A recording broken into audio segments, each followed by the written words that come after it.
What is the art of psychedelic light shows?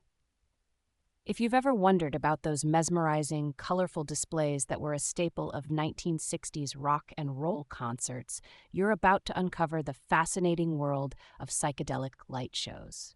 Psychedelic light shows are a form of visual art that emerged in the 1960s, closely tied to the psychedelic rock scene. These shows involve using various techniques to create dynamic, real-time visuals that synchronize with live music. One of the most iconic components of these shows is the liquid light show.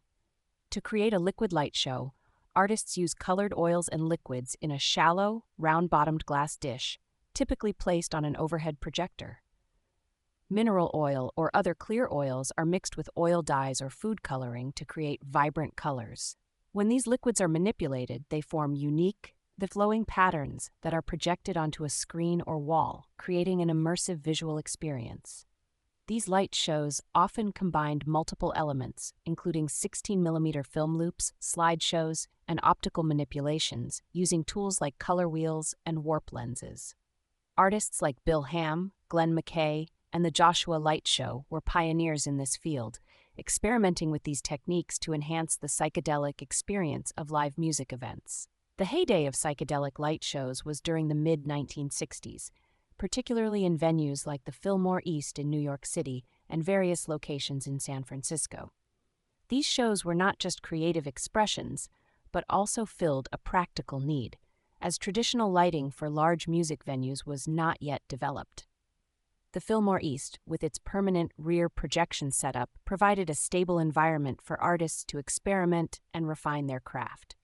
By the early 1970s, the logistics of taking these experimental light shows on the road to larger arenas became challenging, and the cultural shift away from the hippie movement led to a decline in their popularity. However, the evolution of stage lighting technology, such as the introduction of moving head projectors, laid the groundwork for modern concert lighting. In recent years, there has been a resurgence of interest in psychedelic light shows, particularly with the emergence of the rave scene in the 1990s. Modern technology has also made it easier to recreate these effects using LED lights and digital tools, allowing for a new generation to experience and innovate within this art form. Whether you're a fan of rock and roll history or just curious about how these mesmerizing visuals were created, the art of psychedelic light shows is a fascinating blend of creativity, experimentation, and technological innovation.